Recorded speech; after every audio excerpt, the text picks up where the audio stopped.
Pemimpin seperti ini harus bisa lahir dari proses pemilihan yang jujur, transparan, dan terpusat pada doa.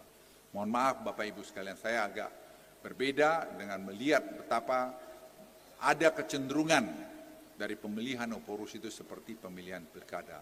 Sebelum lanjut, jangan lupa untuk subscribe channel ini. Terima kasih. Selamat datang di Sudut Pandang Kristen. Pada acara Sinode Godang dari Gereja HKBP, berkesempatan Luhut Binsar Panjaitan, seorang politisi yang begitu diakui sangat handal untuk menyampaikan pidato di acara Sinode Godang Gereja HKBP. Dalam pidatonya, Luhut mengingatkan agar gereja dapat berjalan sesuai dengan panggilannya untuk menjadi terang dan berdampak di tengah kehidupan masyarakat yang majemuk.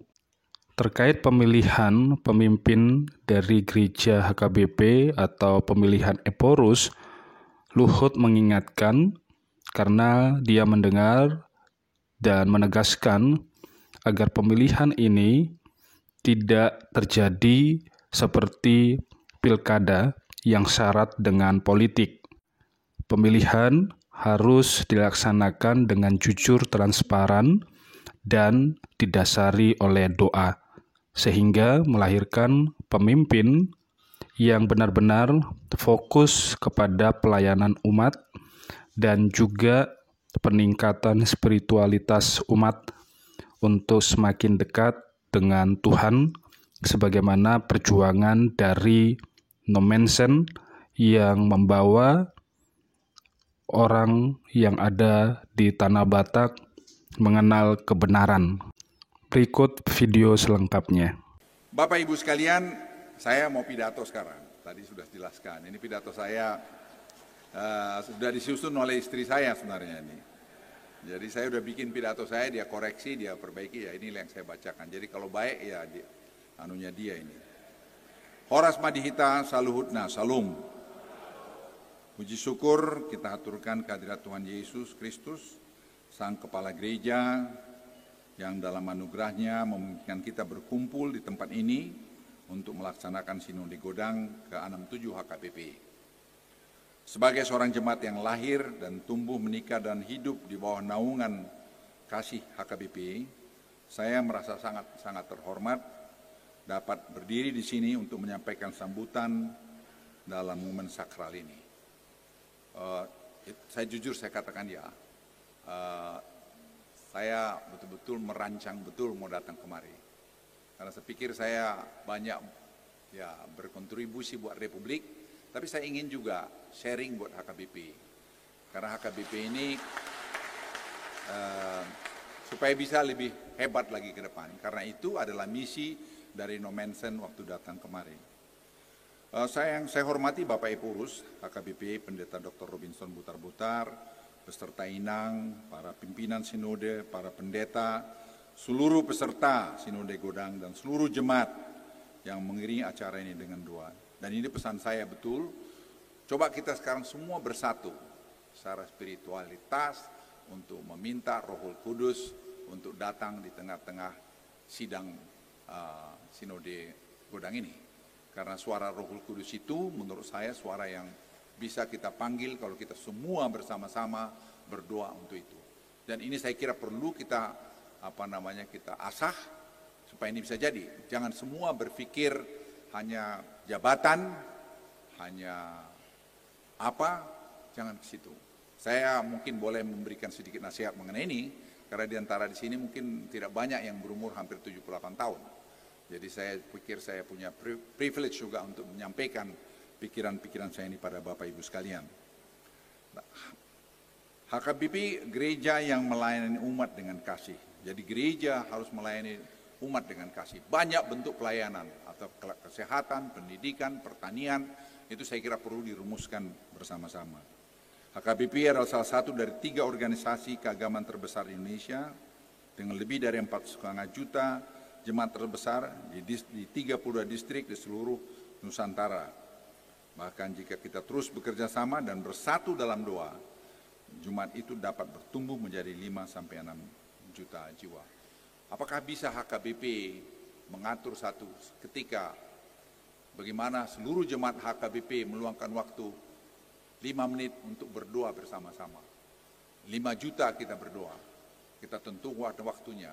Dengan doa, lagu-lagu yang bagus, kita 5 menit, 10 menit kita berdoa untuk menajamkan spiritualitas kita. Saya kira pimpinan HKBP yang akan datang perlu merancang itu.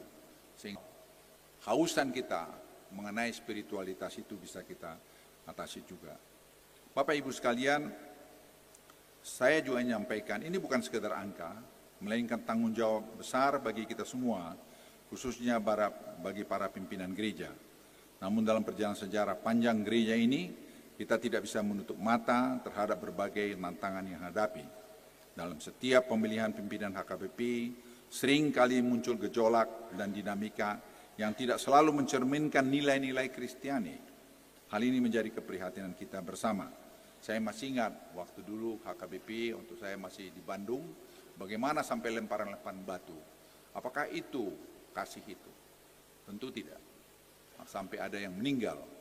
Jadi ini konflik semacam ini sudah harus kita membuang jauh-jauh. Dan itu bisa kita kurangi terjadi dengan tadi mempertajam spiritualitas kita, dengan berdoa dan berbuat baik, berbuat baik dengan sesama. Bapak Ibu sekalian, HKBP bukanlah milik siapapun, melainkan milik Tuhan. Gereja ini hadir untuk membawa kabar baik, untuk melayani umat dengan hati, untuk menjadi terang bagi dunia.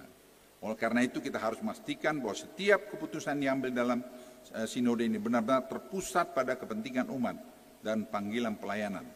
Ini saya kira penting sekali kita camkan. Pemimpin gereja adalah pelayan. Saya ulangi, pemimpin gereja adalah pelayan, bukan penguasa. Menjadi pimpinan gereja sebesar HKBP adalah tanggung jawab yang sangat besar.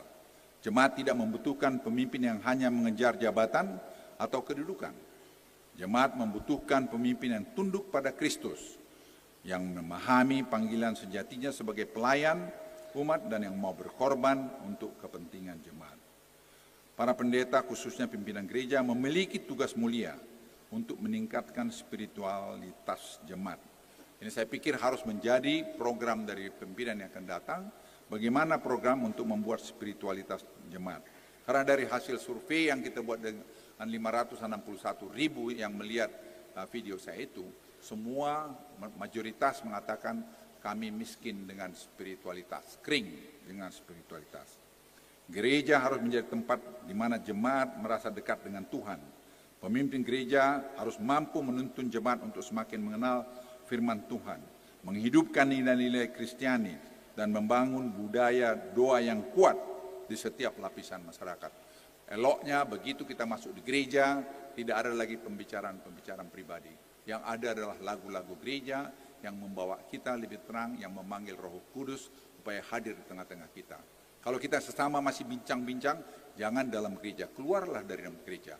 Gereja itu biarlah kita tadi untuk mendapatkan satu kedamaian, memupuk spiritualitas kita.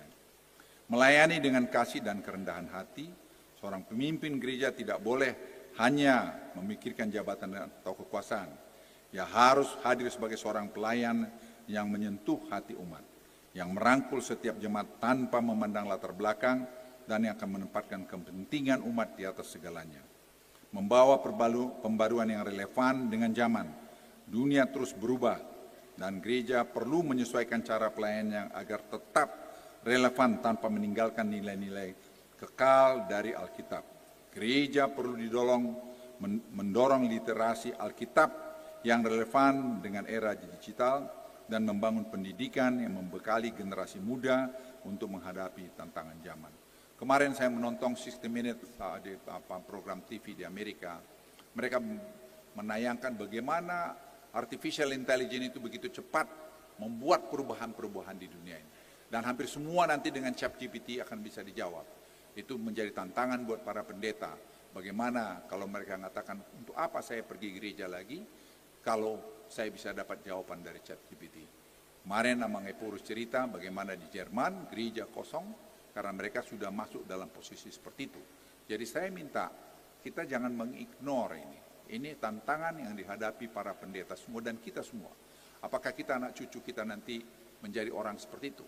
Istri saya terus terang selalu memberikan kesempatan untuk anak-anak kami, cucu-cucu kami memahami masalah ini.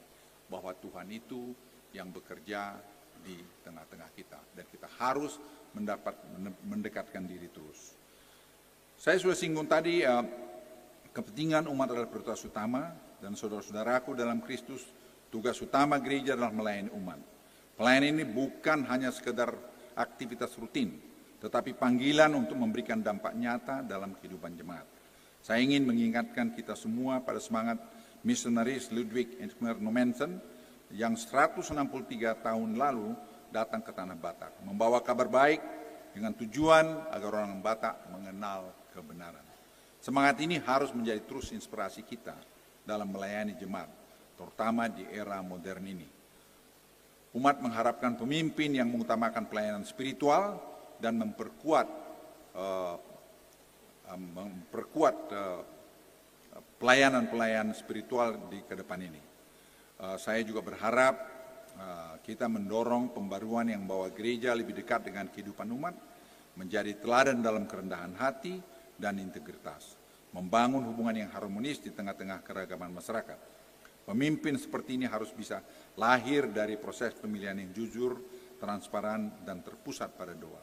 Mohon maaf Bapak Ibu sekalian, saya agak berbeda dengan melihat betapa ada kecenderungan dari pemilihan Eporus itu seperti pemilihan pilkada. Tolong Bapak Ibu hindarin itu. Itu adalah dosa besar menurut saya kalau sampai itu terjadi.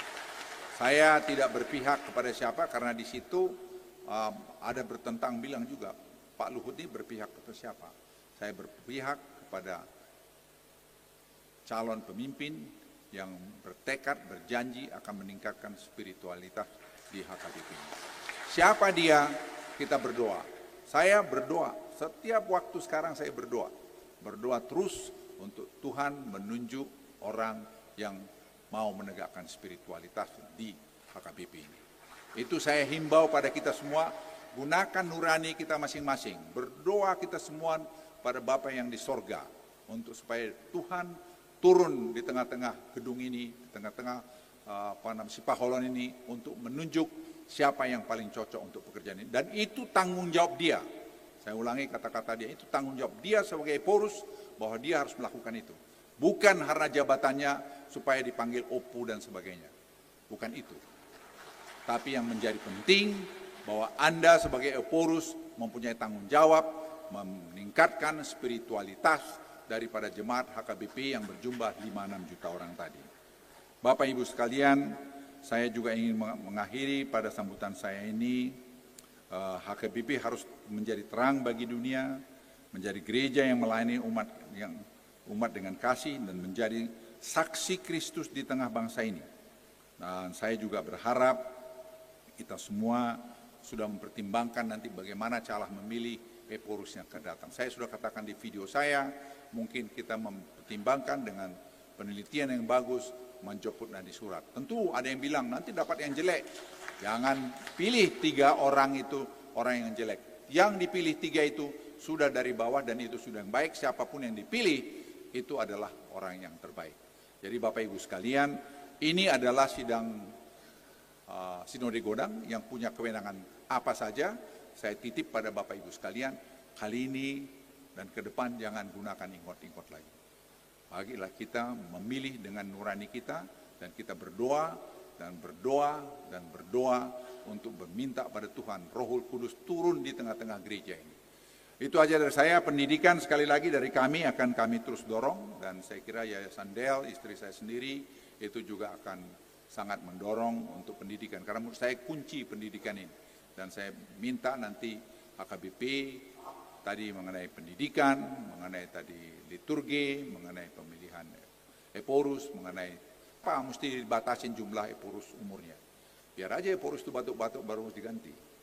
Kalau memang dia bagus. Kita lihat Eporus Justin umur berapa puluh tahun. Itu sejarah. Eporus Nommensen berapa puluh tahun.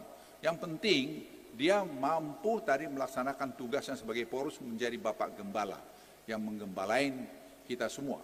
Dan dia bisa menjadi tempat kita mengadu. Dan ini saya kira yang menjadi panggilan atau himbauan dari saya kepada Bapak Ibu sekalian. Yang lain-lain saya pikir kalau kita kompak, kita bersatu, tidak ada yang tidak bisa kita atasi. Itu pengalaman saya selama bertugas sebagai di militer maupun sebagai pejabat pemerintah. Sekali kita menjadi kompak satu, tidak ada yang tidak bisa diselesaikan. HKBP juga saya kira begitu. HKBP Nabolon ini akan tetap bolon tambah besar kalau kita semua kompak. Jangan cepat musuhan, jangan cepat marah-marahan. Kita tiap hari tadi perjamuan kudus, saya lihat sangat bagus. Dan kita semua mengampuni, memaafkan orang lain, itu lakukanlah. Jangan tadi kita sudah mau jadi Eporus, kita masih marah-marah sama orang kan. Ya, nggak boleh lagi begitu. Dan seterusnya, Eporus semua harus bisa lepas. Dan saya berharap itu. Dan Sekjen, kalau saya tidak tahu ini, saya lempar aja ini. Sekjen kan tidak mesti jadi pendeta. Sekjen memanage HKBP. Eporus adalah bapak gereja. Bapak gereja bisa aja umur 60 tahun, 70 tahun. Ya kalau perlu 80 tahun. Saya 78 tahun depan masih sehat-sehat aja kok. Ya. Jadi poin saya adalah makin tua dia, makin arif, dia nggak ngawinin anak lagi. Jadi nggak ada pikiran situ lagi, dia fokus pada penggembalaan. Itu aja dari saya, sekali lagi terima kasih, selamat bersinode Godang. Saya ingin kita semua sukses dan terima kasih. Horas Amang Eporus Robinson yang sudah bekerja 4 tahun dan saya kira sudah banyak meninggalkan hal-hal yang baik buat kita. Nanti kita lihat Eporus yang datang harus bisa lebih baik dari Amang Eporus Robinson dan kita doakanlah itu. Dan saya pikir nanti setelah Amang Robinson Eporus yang akan datang jangan dibatasi 4 tahun. Tiap 4 tahun kita berkelahi aja nyari Eporus. Jadi biarkan aja kalau perlu 10 tahun. Asal memang betul-betul dia bagus. Karena setiap pemilihan Eporus saya lihat selalu aja ada macam-macam. Dan belajar mengajarin kita untuk ingot-ingot. Yang menurut saya itu tidak baik. Sekian terima kasih. Horas Madihita Sude. Luhut Binsar Panjaitan ketika menerima undangan dari Gereja HKBP untuk hadir di acara Sinode Godang atau lebih umum dikenal dengan istilah Mukernas atau sidang majelis besar untuk pemilihan Eporus HKBP periode berikutnya. Luhut merasa antusias untuk menghadiri acara undangan tersebut karena dia berpikir di usianya yang sudah senior, dia perlu berkontribusi juga untuk gereja karena selama ini dia mengingat terlalu banyak tenaga pikiran yang sudah dia berikan kepada negeri ini dari berbagai aspek atau bidang dan dia merasa terpanggil untuk memberikan beberapa nasihat kepada gereja agar gereja benar-benar menjalankan panggilannya sebagai utusan Tuhan di muka bumi, khususnya di negeri Indonesia tercinta ini. Dia terus menghimbau dan mengingatkan agar para pemimpin gereja benar-benar menjadi pemimpin sebagai wakil Tuhan untuk menghadirkan dan mewartakan kebenaran kepada umat sehingga umat menjadi dewasa secara spiritual. Dengan demikian hidupnya semakin benar dan mengenal Tuhan.